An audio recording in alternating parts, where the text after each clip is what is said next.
Good evening. Writing qualitative answers in the main examination is the most significant aspect. Unless you write the qualitative answers, getting good marks is not possible. If you are not getting good marks, getting good service is not possible.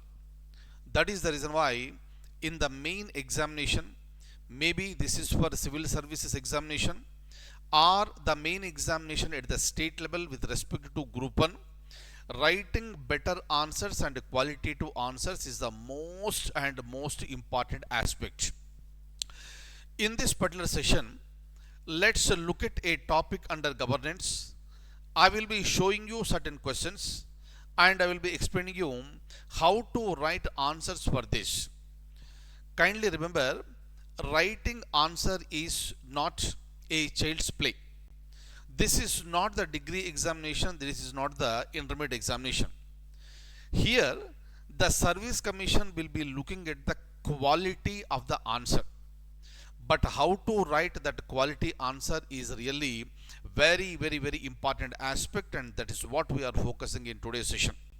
And if you look at this, whatever the topic that we are going to discuss today, that will be useful for civil services main examination and the group 1 main examinations that are conducted at the state level. And our subject is governance today, and the topic under governance is reforms under the coalition governments. Reforms means this is for betterment. So reforms are nothing but certain changes that are meant for the betterment. So from the present stage, you need to elevate yourself to the higher level, and that for that you need certain reforms. And when it comes to reforms, those reforms, whether they are better under coalition government or they are better under single party governments, that is the topic. I'll show you the questions now. Look at the questions very carefully. And when it comes to the question, my dear friend, you should be able to read each and every word that is given in the question. Then only you will be able to comprehend the question in the right manner. Otherwise, understanding the question in a different form, that will lead to going for writing the wrong answer and you will not be given the marks. That is the reason why the concept of relevance is really very important. Look at this very clearly. Economic growth requires reforms. Without reforms, economic growth is not possible. We know that one.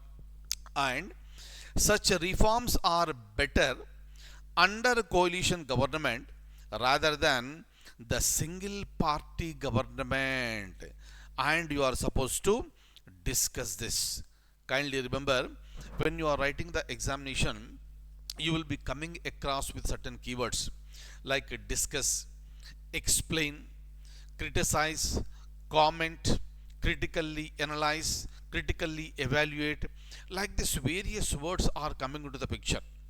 In order to write better answer and suitable answer, first of all, you should be very clear with the meaning of those words. Without understanding the meaning of the word discuss, you cannot discuss. It is not writing any, this intermediate examination or examination at the degree level. This is the competitive examination that you are going to write, that requires lots of quality, and that quality has to be developed. That is possible only by continuous practice, right? So whatever the questions I am going to give you, I am also going to explain the answer for this, and kindly follow my guidelines and write these questions, right, as many times as possible. But once you have the habit of writing the answers, then the next time it will be like a flow. That flow has to be generated from within. Then you will be able to write the examination successfully. This is the secret mantra. Kindly follow this one. So we have 3 questions on the screen. First question we have understood, and that you need to discuss. Are, do coalition governments end up making too many policy concessions? discuss. Clear?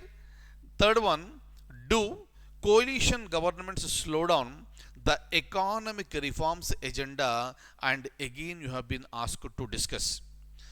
If you read and understand all the questions very clearly, carefully, then answer is same for all the questions.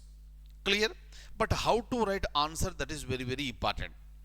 And if you look at all the questions here, the most important word is the discuss. So whatever has been given here, that you are asked to discuss. In order to discuss, you have to know the meaning of the word discuss. Clear? Look at this. I have given a note here. Read the questions repeatedly or repetitively till you understand what exactly is asked. Then go for a framework. You know what is a framework? I told you many times during our regular sessions in our classes. So when it comes to the framework, you have to prepare a framework that is nothing but, like a flow chart. And in order to write a suitable answer, you have to understand the question as it has been asked in the examination. For this reason, when you are practicing, I suggest you to read the question as many times as possible, because we are practicing. Clear? So I am asking you to read the question repetitively only to understand the question as it is asked in the examination. Clear? Now how to write the answer for this? Before that one, I would like to tell you some more things. Kindly have a look at this. Now, before we discuss, we should know what is the meaning of the word discuss, right?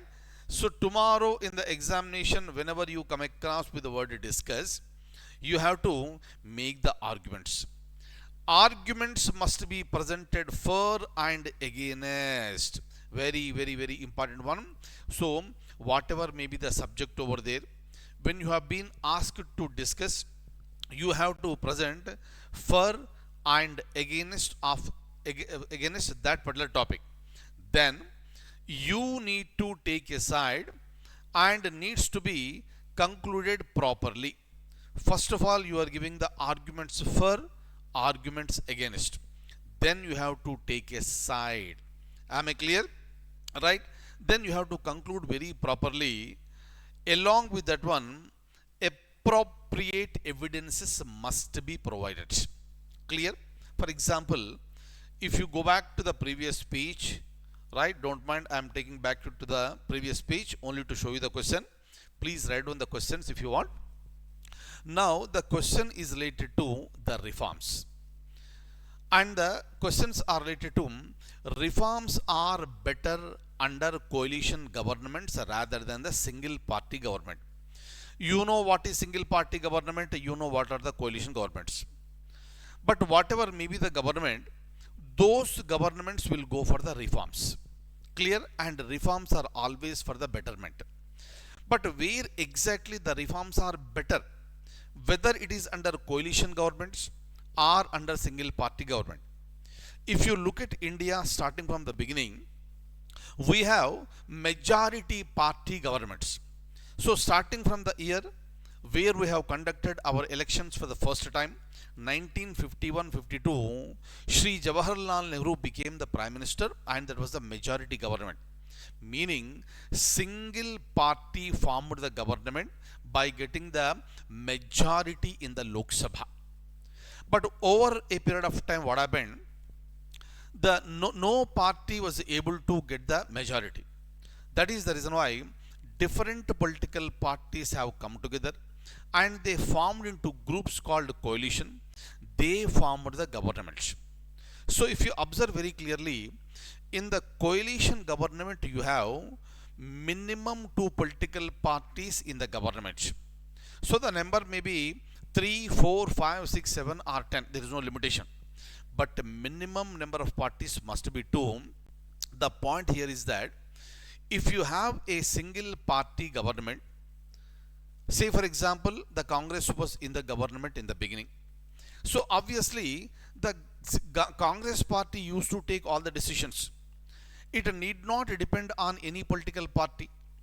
But over a period of time, as I told you, when the coalition governments have come into the picture, the party which is leading the coalition government cannot take a decision on its own, because your majority is depending on the support of other political parties in the government. That is the reason why in coalition governments you will have more discussions and deliberations, right? But whereas in the majority party government, so the decisions can be taken unilaterally.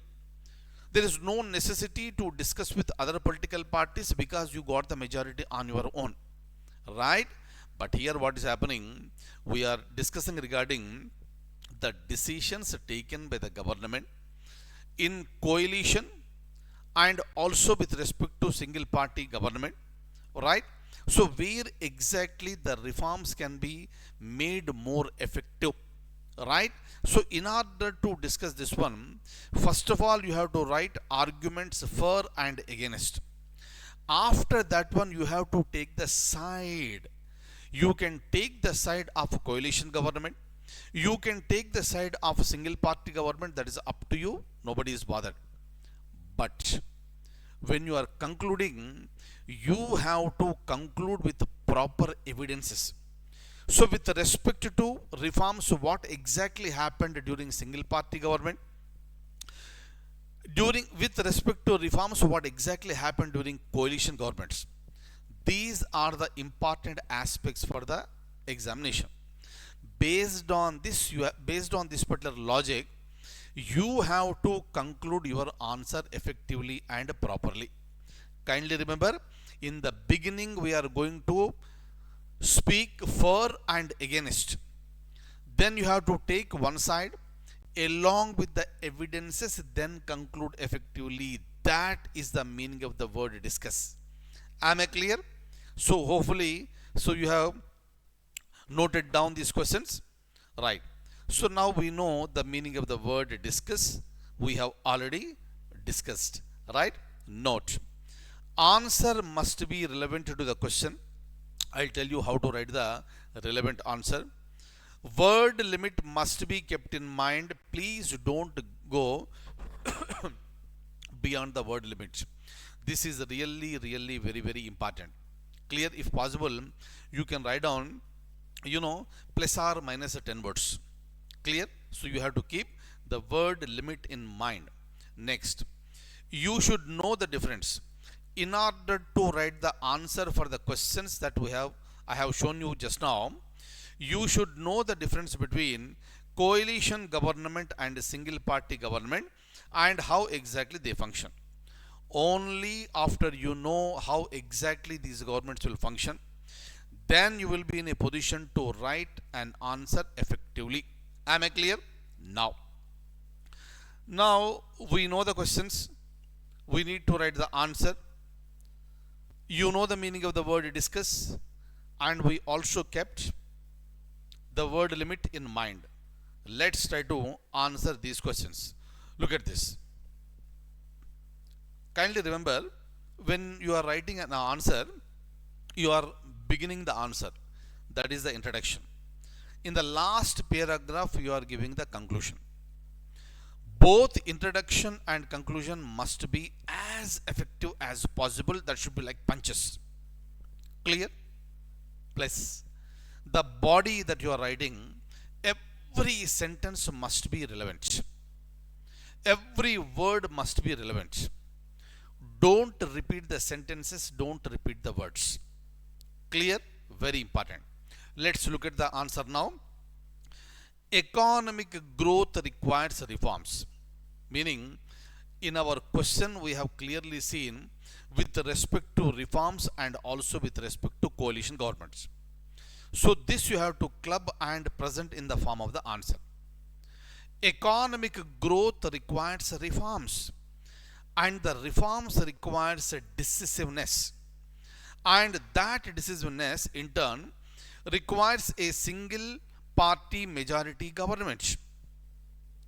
This is what we have begun, but it is more complicated than that, since the form of government is just one of the many factors influencing the economic growth.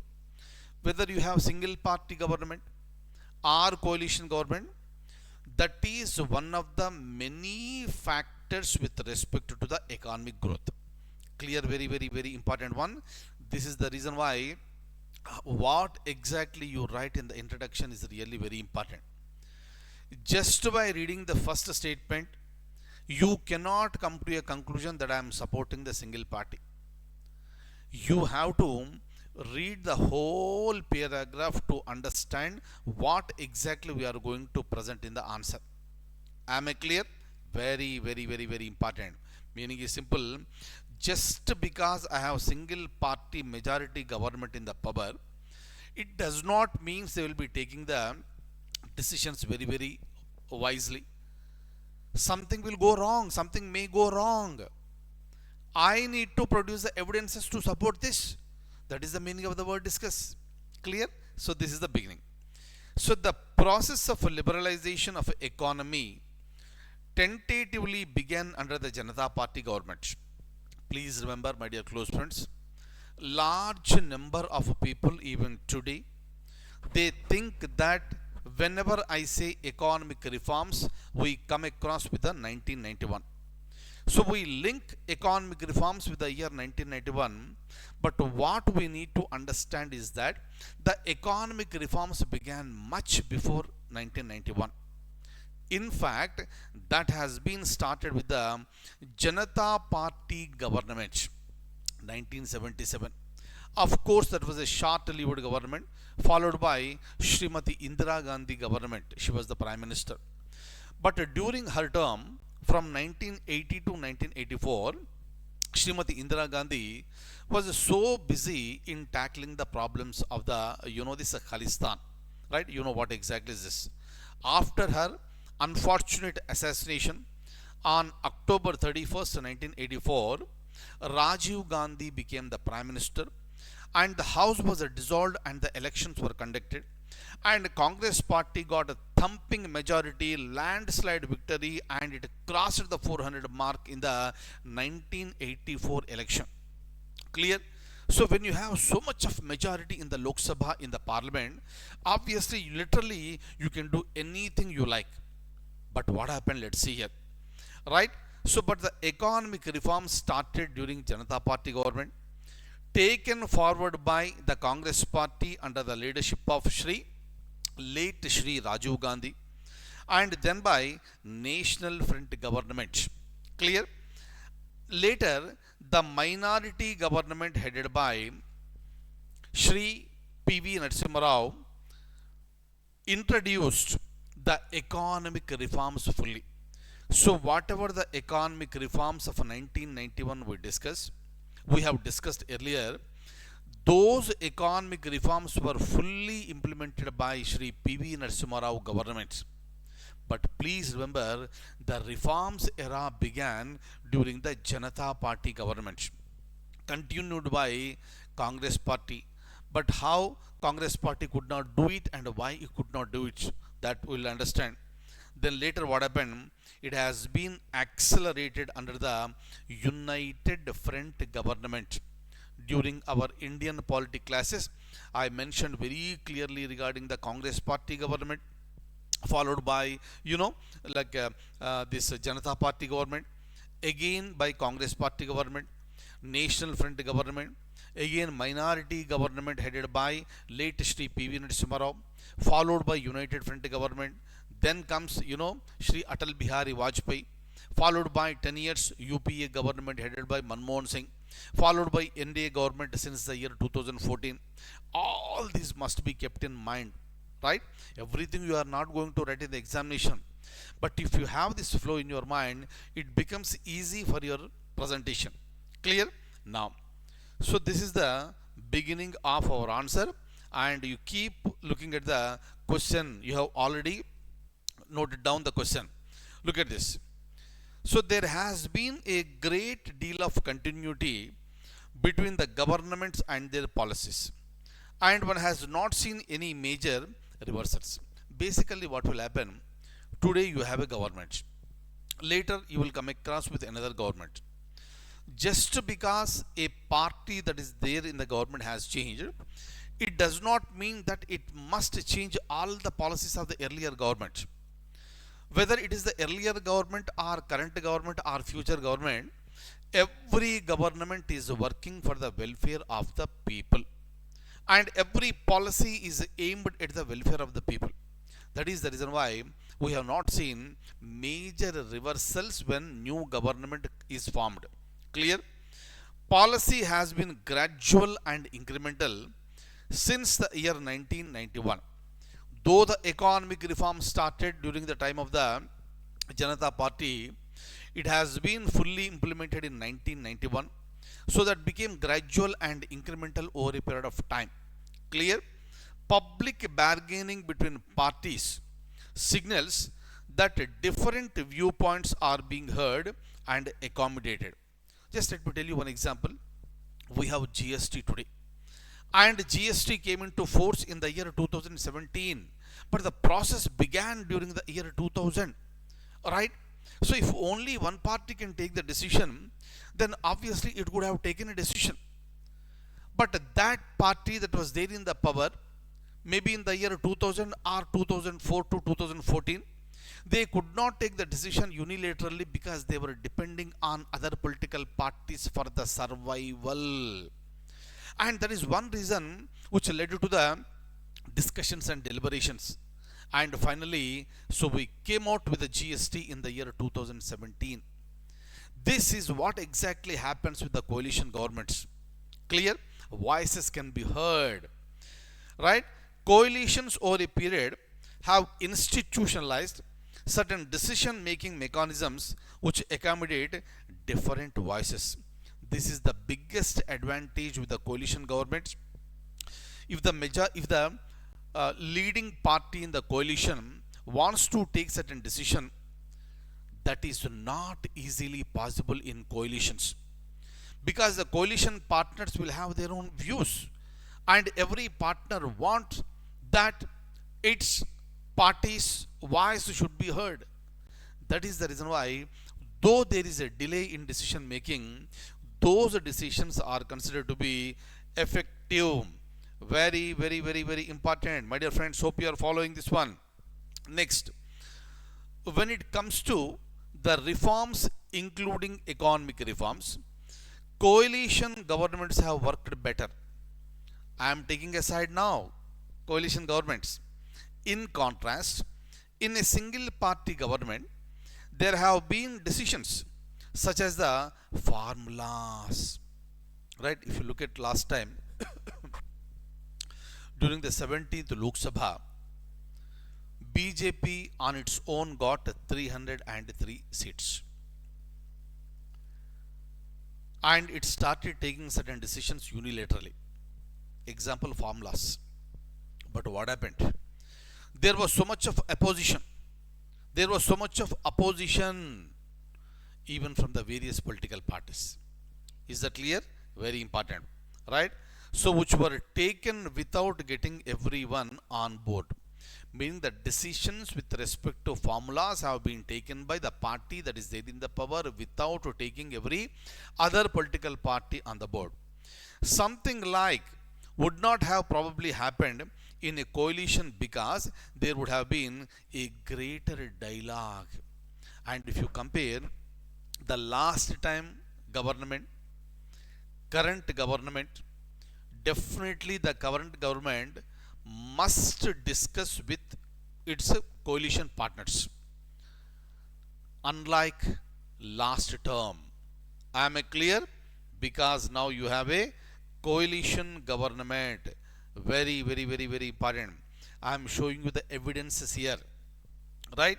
Next, when it comes to Janata Party government, it had an ideological commitment to pro-poor, pro-labor policies. Good, that's really good. Pro-poor is always good. Pro-labor policies are always good. But there were also more industrial delicensing and an increase in agricultural subsidies to relatively well-off communities and caste. So obviously, the people will lose confidence on such governments. You are trying to help to the poor, that is the welcome gesture. But on the name of helping the poor, you are also helping and giving subsidies to the well-off communities. Obviously people will lose confidence on such governments. This is what happened for Janata Party government, and the party has been and the government has been collapsed. Clear? And the fiscal deficit drew up again. You know what is the meaning of fiscal deficit? India suffered a recession at the end of the government, but there was also a worldwide recession then, right? So by the end of this government, there was a recession. Of course, at that time, there was also a global recession. Overall, there is not something inherently worse in coalition governments. Clear? Rajiv Gandhi's government, again I am giving you one evidence. We have to give evidence when you are discussing. Rajiv Gandhi's government had the largest seat majority in the history of independent India. Clear? It happened in the year 1984. Right? I told you already, the Congress party got the landslide victory. For the first time, a political party crossed 400 mark in the Lok Sabha election. And this government tried to pursue economic liberalization, but the agenda ground to a halt because of the internal checks within the Congress. So there were internal conflicts within the Congress party. That is the reason why that political party that was there in the power, headed by late Shri Rajiv Gandhi, could not take any major decisions with respect to economic liberalization. So this is an indication that just because you have a single party majority government, you can implement certain things. No, that may not be possible because of the internal conflicts. Clear? So generally, conclusion, generally we look only at the outcome and not how the decisions were arrived at. So this is what the common people, general people will do. But as the aspirants who are preparing for civil services and the group 1 at the state level, you have to be very clear with all these things. Clear? So you should not look only at the outcome, but you should also look at how exactly those decisions were taken. Once you understand how exactly the decisions were taken, and on the outcome you can analyze. So if we say the decisions are successful because the outcome is fruitful, decisions were failure because the outcome is a failure. That is the reason why, being serious aspirants who are preparing for this examination, you should not just concentrate on the outcome, but you should also concentrate on how exactly the decisions were arrived at. Clear? The more people involved in the decision making, we are concluding, the more likely that the policy will be stable and continue for longer. Right? More heads are better than one head. In coalition governments, you have more heads. Different political parties, different ideologies, but every ideology is aimed at the welfare of the people. But before you come to a conclusion, there will be a large dialogue on every policy. By taking the views of various political parties into consideration, then you will come to the final policy. That is the reason why the decisions that are taken in the coalition governments are considered to be stable and long term. The decision making process is as important as the decision itself. Very, very, very important one. So we have concluded in a positive note. Right? You looked at the question, you understood the question, you have been asked to discuss the question. So you came to know the meaning of the word discussion, and you have initiated the answer, and you started giving arguments for and against. Then we have decided to take a side, and we have taken the side of the coalition government, and we have presented ourselves with the evidences. That is the reason why we have referred to Janata Party government. We have also referred to the government that was headed by late Shri Rajiv Gandhi. though he had thumping majority in the Lok Sabha, he could not do certain things. Am I clear? Very important one, right? And like this, you will be getting the questions in the examination, and you have to answer very carefully. Thank you so much for being with me this evening, and I'll see you later. And I wish you all very good luck.